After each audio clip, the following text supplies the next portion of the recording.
খা বাবা, আজকে মুড়ি খা। মুড়ি খেয়ে স্কুলে যা।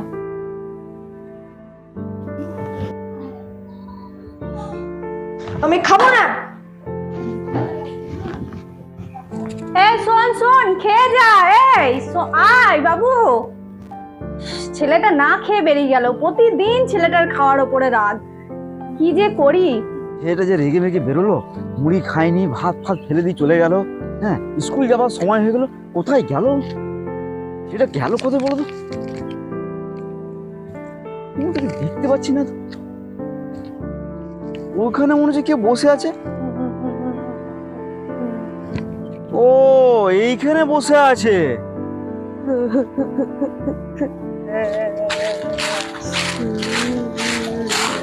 রে, তুই এখানে বসে আছিস?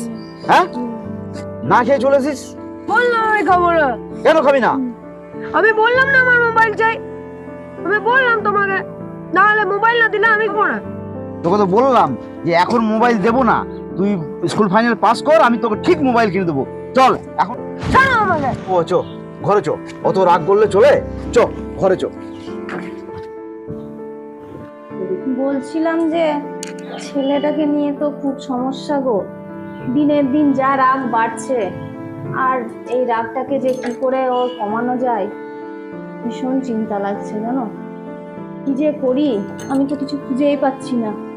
এরকম রাগতে থাকলে তো রাগের মাথায় কি যে করে বসবে।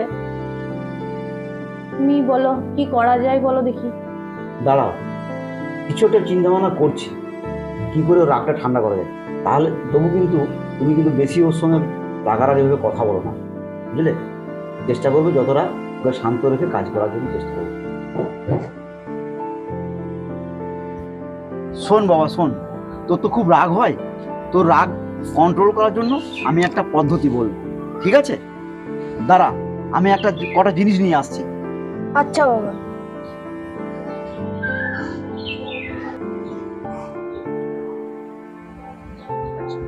চল আমার সঙ্গে চল, কি করতে হবে তোকে দেখিয়ে দেবো। চল। শোন শোন, তোকে আমি মোবাইল কিনে দেবো, কিন্তু তোকে আমার একটা কথা শুনতে হবে, বুঝলি? চ, কিভাবে কি করতে হবে আমি সেটা দেখিয়ে দিচ্ছি। চ। যখনই রাগ হবে তখন তুই আসবি, একটা করে ব্রেক নিয়ে আসবি। তখনই আসবি এখানে একটা এসে ব্রেক পুঁতে যাবি। বাবা তুমি ঠিক বলছো তো? এইটা করলে কি আমার রাগ কমে যাবে? হ্যাঁ রে বাবা, করে দেখ না। আমি বলছি তো, তোর রাগ কন্ট্রোল হয়ে যাবে। আমি কি করব? আমার রাগটা কন্ট্রোল করতে পারছি না। আমি কি করব? আমার তো অনেক রাগ হয়ে যাচ্ছে। বাবা যে বলেছিল যে একটা একটা করে পেরেক ওখানে ঠুকে আসতে, তো আমি সেইটাই এখন করি। বা এই জায়গাটাই বলেছিল এইখানে নাকি পেরেক ঠুকলে আমার রাগ কমে যাবে, তো আমি এখানেই পেরেকটা ঠুকি।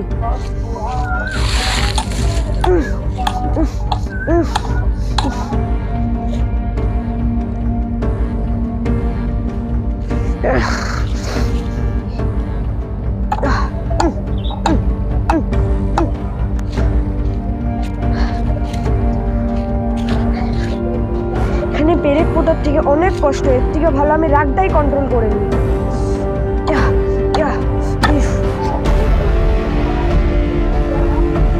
এখানে তো অনেকগুলো পেরেক পুঁতলাম। এবারে আমি ভাবছি যে আমার রাগটা এবারে কন্ট্রোলটা হয়েছে। এবার আমি আমার বাবাকে বলি আমার রাগটা অনেকটাই কন্ট্রোল হয়েছে। বাবা, এটা কিন্তু অনেকটাই কন্ট্রোল হয়েছে। বস বস, বাহ খুব ভালো। তাহলে আরেকটা কাজ তোকে করতে হবে, বুঝলি? যে ব্রেকগুলো পুঁতে এসেছিলি না, সেইগুলো আবার একটা একটা করে তুলতে হবে। এই কাজ বাবা সব আমি করে দেবো। বাবা তো বললো এখানে সব পেরেকগুলো একটা একটা করে খুলতে, তো আমি এই পেরেকগুলোকে খুলে নিই।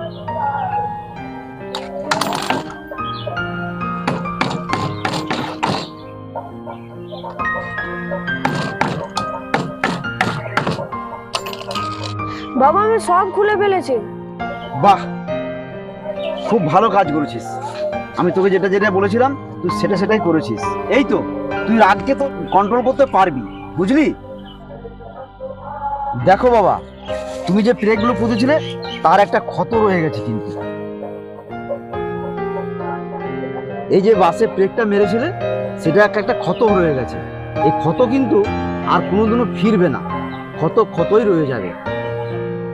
দেখো, রেগে গিয়ে কাউকে যদি কোনো কিছু বলে থাকো সেটা কিন্তু একটা ক্ষত রয়ে যায়, বুঝলে?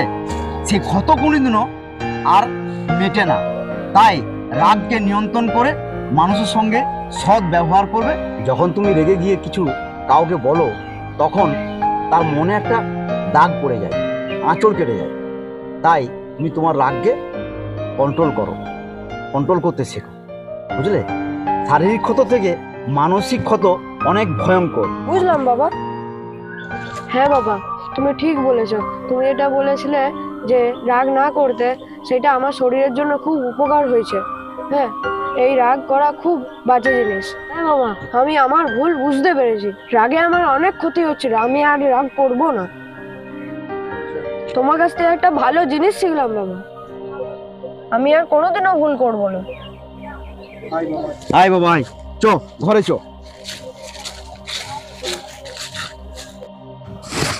সন্তানদিকে বোকাঝোকা না করে বুঝিয়ে ঠিক পথে নিয়ে আসুন।